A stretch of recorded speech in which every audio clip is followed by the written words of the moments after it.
আজকের দিনে আপনি ইন্ডিয়ার যে কোনো দাদাবাবুকে জিজ্ঞাসা করবেন যে তাদের মূল উদ্দেশ্য বা আকাঙ্ক্ষা কি, তারা একটি কথাই বলবে, মিয়ানমার, বাংলাদেশ, নেপাল, ভুটান, শ্রীলঙ্কা, পাকিস্তান, আফগানিস্তান ও তাদের দেশ ইন্ডিয়াকে নিয়ে অখণ্ড ভারত মাতা গড়তে চায়। তো এই গণ্ড মূর্খ মার্কা চিন্তা ভাবনার লোকগুলোকে আদৌ জানে আজ থেকে 1450 বছর আগে আল্লাহ রাসূল সাল্লাল্লাহু আলাইহি ওয়াসাল্লাম বলে গিয়েছেন যে আমার উম্মতের মধ্যে দুইটি দলকে আল্লাহ তাআলা জাহান্নামের আগুন থেকে হেফাজতে রাখবেন।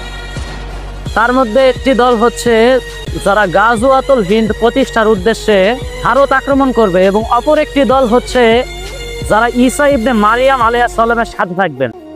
হাদিসটি আন-নাসাঈর 3180 নম্বর হাদিস।